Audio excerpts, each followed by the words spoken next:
আপনারা অবাক হবেন, মাত্র 5 বছর এমপিগিরি করে আস্ত ব্যাংক খুলে বসেছে। এরকম বহু এই এমপি সাহেব এই বাংলাদেশে ঘুরে বেড়াচ্ছে এবং শত শত ঋণ খেলাপি এবং ব্যাংকের টাকা লোপাটকারী, দেশের অর্থ পাচারকারী, তারা কিন্তু নির্বাচনে দাঁড়িয়েছে। দুটি মেডিসিন শপ যাদের টাকা নেই তাদের জন্য আমি ফ্রি করে দেবো, এটা সরকার থেকে না নিয়ে আসতে পারলো আমি করবো ইনশাল্লাহ।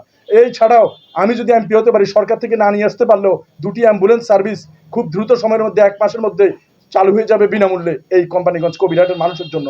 নির্বাচন হওয়ার পরে 13 তারিখে আর একটা পার্টির অবস্থা খুবই করুণ এবং শোচনীয় হয়ে যাবে। আল্লাহ মাফ করুক, অনেক মায়ের বুক খালি হওয়ারও সম্ভাবনা রয়েছে এই কবিরহাট কোম্পানিগঞ্জে। শুধু তাই নয়, এই কোরআনে স্পষ্ট করে বলছি যে এই নোয়াখালী পাঁচের যে সমস্ত ক্যান্সার রোগী এবং কিডনি ফেলিওর রোগী রয়েছেন তাদেরকে একটি পরিবারের আওতায় নিয়ে এসে প্রত্যেককে সর্বোচ্চ সহযোগিতা করার চেষ্টা করা, তাদেরকে একই গোত্রে একই খাতায় নিয়ে আসা, যারা চিকিৎসা চালাতে পারছে না এই মানুষগুলোর জন্য আমি আমার সর্বোচ্চ আত্মনিয়োগ করব এ যায়। এবং এটাও শপথ করছি যে এই কোরআন স্পর্শ করে আমি নিজে চুরি করব না, অন্য কেউ করতে দেব না, স্বজনপ্রীতি করব না, টাকার বিনিময়ে কাউকে মেম্বার চেয়ারম্যান, আপনারা জানেন চেয়ারম্যান হতে গেলেও 1 কোটি টাকা নেতার পকেটে দিয়ে আসা লাগে। এই নোয়াখালী পাঁচেই চলছে, দূরে যাব না। আর বাইরের গুলা তো অনেক বিশাল ব্যাপার, যারা আজকে লক্ষ লক্ষ টাকা খরচ করছে, কেউ মেয়র হবে, কেউ এমপি হবে, কিংবা এক একজন এক এক দল হবে, দলের নেতৃত্ব দিবে, তারা পয়সা খরচ করছে। এই কোরআনে স্পর্শ করে বলছি আমি কোনো মেম্বার চেয়ারম্যান, মেয়র, উপজেলা চেয়ারম্যান কাউকে নির্বাচিত করার জন্য একটি পয়সাও গ্রহণ করব না। বিসমিল্লাহির রহমানির রহিম। মহান আল্লাহর উপর সম্পূর্ণ আস্থা এবং পূর্ণ বিশ্বাস রেখে এবারের মহান ত্রয়োদশ সংসদ নির্বাচনে নোয়াখালী বাংলাদেশ সংসদীয় আসন 272 নোয়াখালী 5 থেকে আমি একজন এমপি পদপ্রার্থী।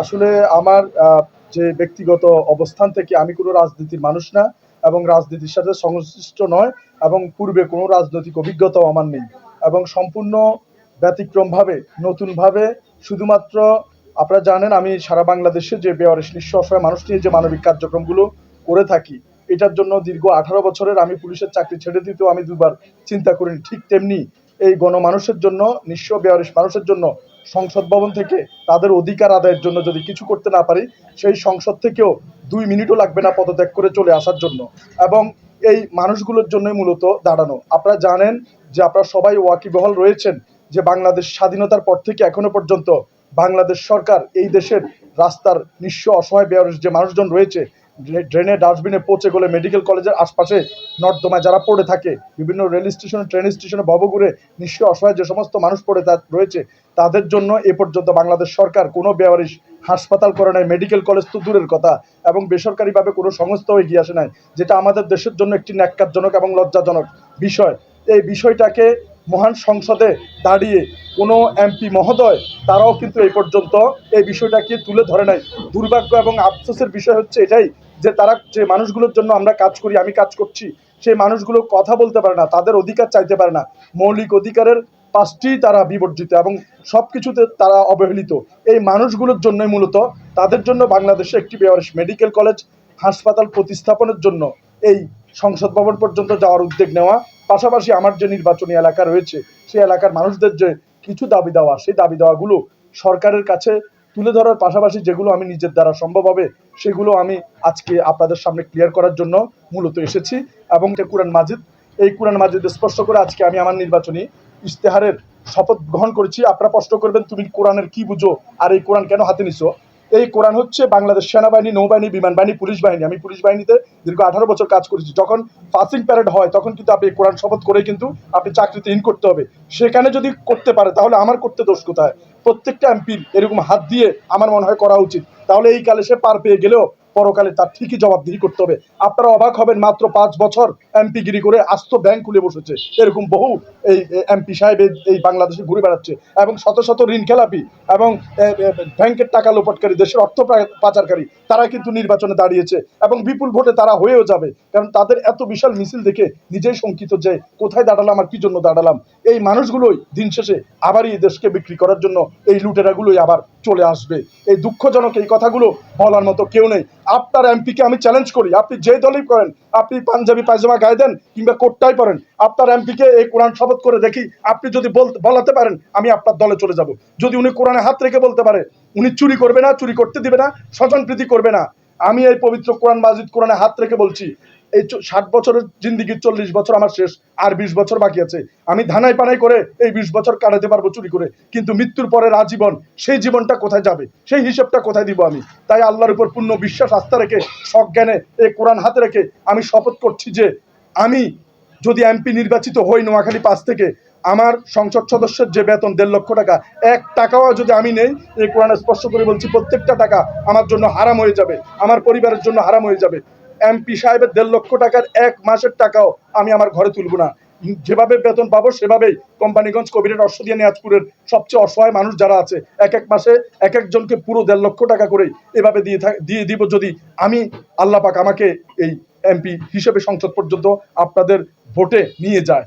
এবং এটাও শপথ করছি যে এই কোরআন স্পর্শ করে আমি নিজে চুরি করব না, অন্য কেউ করতে দেব না, স্বজনপ্রীতি করব না, টাকার বিনিময়ে কাউকে মেম্বার, চেয়ারম্যান, আপনারা জানেন চেয়ারম্যান হতে গেলে 1 কোটি টাকা নেতার পকেটে দিয়ে আসা লাগে। এই নোয়াখালী 5-ই চলছে, দূরে যাব না। আর বাইরের গুলো তো অনেক বিশাল ব্যাপার, যারা আজকে লক্ষ লক্ষ টাকা খরচ করছে, কেউ মেয়র হবে, কেউ এমপি হবে, কিংবা এক একজন এক এক দল হবে, দলের নেতৃত্ব দিবে, তারা পয়সা খরচ করছে। এই কোরআনে স্পর্শ করে বলছি আমি কোনো মেম্বার, চেয়ারম্যান, মেয়র, উপজেলা চেয়ারম্যান কাউকে নির্বাচিত করার জন্য একটি পয়সাও গ্রহণ করব না। এবং এই কোরআন স্পর্শ করে কথা বলছি কারণ আমি মিথ্যা মামলা কিংবা কোনো ধরনের অবৈধ সন্ত্রাসী, চাঁদাবাজি, এই কোরআন স্পর্শ করে বলছি আমি কিছুই করব না। এবং এটাও স্পর্শ করে বলছি 2টি মেডিসিন শপ যাদের টাকা নেই তাদের জন্য আমি ফ্রি করে দেব। এটা সরকার থেকে না নিয়ে আসতে পারলেও আমি করবো ইনশাল্লাহ। এই ছাড়াও আমি যদি এমপি হতে পারি, সরকার থেকে না নিয়ে আসতে পারলেও 2টি অ্যাম্বুলেন্স সার্ভিস খুব দ্রুত সময়ের মধ্যে, 1 মাসের মধ্যে চালু হয়ে যাবে বিনামূল্যে এই কোম্পানিগঞ্জ, কবিরহাটের মানুষের জন্য। শুধু তাই নয়, এই কোরআন স্পষ্ট করে বলছি যে এই নোয়াখালী 5-এর যে সমস্ত ক্যান্সার রোগী এবং কিডনি ফেলিওর রোগী রয়েছেন তাদেরকে একটি পরিবারের আওতায় নিয়ে এসে প্রত্যেককে সর্বোচ্চ সহযোগিতা করার চেষ্টা করা, তাদেরকে একই গোত্রে একই খাতায় নিয়ে আসা, যারা চিকিৎসা চালাতে পারছে না, এই মানুষগুলোর জন্য আমি আমার সর্বোচ্চ আত্মনিয়োগ করব। এরপর আপনারা জানেন যে এই নির্বাচনে 12 তারিখ একটি দল চলে আসবে। বর্তমানে 2টি দল নেতৃত্ব দিচ্ছে, বাংলাদেশ জামাতে ইসলামী এবং বাংলাদেশ জাতীয়তাবাদী দল। যে কোনো একটি দল কিন্তু চলে আসবে। ওনাদের এখনই যে আক্রোশমূলক মাইকিং আমি শুনতেছি কিংবা দেখছি, ওনারা 12 তারিখ নির্বাচন হওয়ার পরে 13 তারিখে আর একটা পার্টির অবস্থা খুবই করুণ এবং শোচনীয় হয়ে যাবে। আল্লাহ মাফ করুক, অনেক মায়ের বুক খালি হওয়ারও সম্ভাবনা রয়েছে এই কবিরহাট কোম্পানিগঞ্জে। আমি আশ্বস্ত করতে চাই, যদি আগামী 12 তারিখ আপনারা কলম প্রতীককে নির্বাচিত করুন, আমি আমার জীবনের সর্বোচ্চটুকু দিয়ে হলেও এই বিজয় হবে আওয়ামী লীগের, এই বিজয় হবে বিএনপির, এই বিজয় হবে জাতীয় পার্টির, এই বিজয় হবে জামাত ইসলামের, এই বিজয় হবে এনসিপির। প্রত্যেকটা ঘরে আপনারা ঈদ আনন্দ করতে পারবেন এবং শান্তিতে আমাদের মানুষরা থাকতে পারবে। আর যদি 2 দলের মধ্যে এক দল জয়লাভ করে, ওই রণক্ষেত্র হয়ে যাবে নোয়াখালী 5। এবং যে দল হেরেছে কিংবা যে দল বহিষ্কৃত হয়েছে তারা কখনো বিচার নামক সোনার হরিণ এই 5 বছরে আর তারা চোখে দেখবে না। মিথ্যা মামলা আপনারা কি দেখেছেন? থানায় মিথ্যা মামলার ভুরি ভুরি পাহাড়ের স্তূপ তৈরি হবে এবং যারা ক্ষমতায় আসবে তারা অর্থ লোপাট করবে এই মিথ্যা মামলাগুলো দেখিয়ে। শুধু তাই নয়, আপনারা কোথাও দোকানপাট করে কোথাও শান্তি পাবেন না এবং বিচার সালিস তো দূরের কথা, আপনারা রাস্তায় দাঁড়াতেই পারবেন না।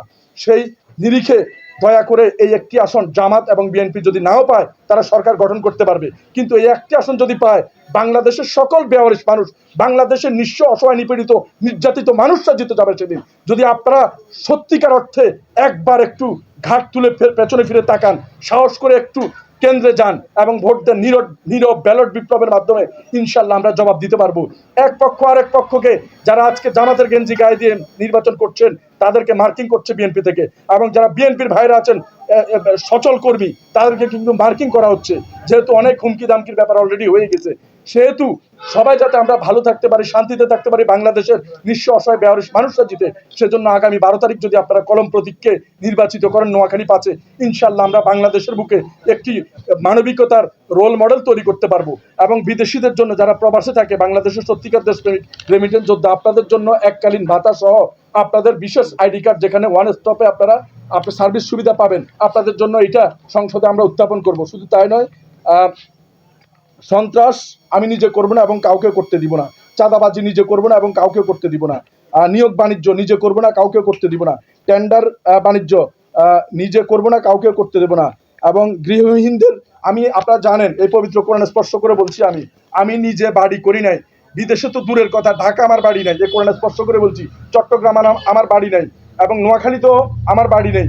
আমি যদি নির্বাচনে হেরে যাই, আমি বাড়ি করবো আমার পরিবারের জন্য, কিন্তু আমি যদি জিতে যাই, কোরআন স্পষ্ট করে বলছি, যতদিন পর্যন্ত কোম্পানিগঞ্জ, কবিরহাটে একটি মানুষ বলবে আমার বাড়ি নেই, ততদিন পর্যন্ত আমি বাড়ি করব না। আর আপনার নেতা নির্বাচিত হওয়ার সাথে সাথেই নেতার নেতা যিনি আছে কেন্দ্রীয়ভাবে ওনার পা চাপতে উনি বসে আছে, এবং বিদেশের মাটিতে বাড়ি করার জন্য ভ্রমণের জন্য, কিংবা যদি এলাকায় আসে নিজের ঘরের মধ্যে গরু জবাই করে নেতা কর্মী নিয়ে ভুরিভোজ করবে। সাধারণ মানুষের খবর কতটুকু রাখবে অতীতে আপনারা দেখেছেন, এবং ভবিষ্যতেও দেখার জন্য প্রস্তুত থাকবেন। শুধু তাই নয়, প্রত্যেক মসজিদের ইমাম সাহেবের বেতনের জন্য আমরা বিল উত্থাপন করব, এবং শুধু তাই নয়, শিক্ষার জন্য নতুন নতুন স্কুল কলেজ মাদ্রাসার জন্য আমরা পদক্ষেপ নিব সম্মিলিতভাবে, এবং যোগাযোগ ব্যবস্থার জন্য বিশেষ করে রিক্সাওয়ালার দোকানের বাদ এবং যে মুসাফির সুইচ সহ যে সমস্যাগুলো আছে, আল্লাহর কসম এই কোরআন হাতে রেখে বলছি, 100 টাকা যদি বাজেট আসে আপনাদের কাছে 100 টাকা এনে দেখানোর এই কোরআন হাতে রেখে বলছি। কারণ এই কোরআনটা হয়তো আমি 20 বছর ছল ছাতুরি করে চুরি বাটপারি করে বাঁচতে পারবো, কিন্তু আমার অনন্তকালের জীবনের জন্য এটা অনেক বড় একটি বাধা হয়ে দাঁড়াবে। তাই আমি সজ্ঞানে এই কোরআন হাতে রেখে বলছি, এই কার্যক্রমগুলো আমি হাতে নেব। শুধু তাই নয়, যোগাযোগ ব্যবস্থার জন্য রাস্তাঘাট, ব্রিজ, কালভার্ট যেখানে প্রয়োজন আছে সম্মিলিতভাবে করার চেষ্টা করব। কবিরহাট এবং কোম্পানিগঞ্জে 2টি অ্যাম্বুলেন্স তো থাকবে, 2টি মেডিসিনের শপ তো থাকবেই ফ্রি। এবং শুধু তাই নয়, এই যারা প্রবাসী আছে আপনাদের জন্য ভাতা নির্ধারিত, এবং কৃষি ক্ষেত্রে আধুনিকায়ন সহ বেকারত্ব দূরীকরণে উদ্যোক্তা তৈরিকরণ প্রকল্প সহ কর্মসংস্থানের নতুন নতুন দিক উন্মোচন সহ নোয়াখালী 5কে একটি মানবিক রোল মডেল হিসেবে গড়ার লক্ষ্যে সর্বোচ্চ আত্মনিয়োগ করব। 2টি চিকিৎসা কেন্দ্র ছাড়াও সকল ক্যান্সার এবং কিডনি রোগীদের একটি পরিবারের আওতায় এনে বাধ্যতামূলক তাদেরকে অর্থ সহযোগিতার এই বিষয়গুলো অবশ্যই আমরা ব্যবস্থাপনা করব। ইনশাল্লাহ আপনারা যদি আমাদের সাথে থাকেন, আগামী 12 তারিখ আমরা কলম বিজয়ের মাধ্যমে এই নোয়াখালীকে সারা বাংলাদেশের কাছে একটি মানবিকতার রোল মডেল করে দিতে পারবো। আর যদি এই কাজগুলো করতে না পারি, সংসদ থেকে চোর বাটপাতদের মুখোশ খুলে সংসদের স্পিকারের মুখে কাগজ ছুড়ে ওইখান থেকে 2 মিনিটও লাগবে না চলে আসার জন্য। আমার কোনো নেতা নাই যাকে আমি তেল মালিশ করবো কিংবা পদলেহন করব। আর আপনাদের যে নেতা এই সংসদে প্রতি সেকেন্ডে লক্ষ লক্ষ টাকা খরচ হয়, এই তার গুণগান গাইতে গাইতে কিন্তু সময় সব শেষ করে ফেলে। আপনার নেতার বাইরে কোনো কিছুই করতে পারবে না।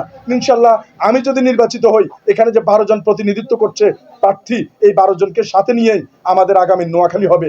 আর আপনার দল যদি জিতে যায়, আমাদের কাউকে ভুলেও জিজ্ঞাসা করবে না, কারণ আমরা অস্তিত্ব নিয়ে থাকতে পারবো কিনা সেটাই সংখ্যা প্রকাশ করি। কারণ আপনাদেরই মেম্বার, চেয়ারম্যান সবকিছু আপনাদের, এবং সাধারণ জনগণ কি পাবে সেটা আগামী 12 তারিখ আপনারা দেখতে পারবেন। তাই সবার প্রতি বিনম্র আহ্বান, আপনারা সবাই 12 তারিখ জীবনের একটি ভোট ডাস্টবিনে ফেলে দিয়েছেন মনে করে যদি কলম প্রতীককে বিজয় করেন, এই কোরআন স্পর্শ করে আমি আমার যে ওয়াদা করেছি, আমি আমার জীবন দিয়ে সেই ওয়াদাগুলো পূরণ করব।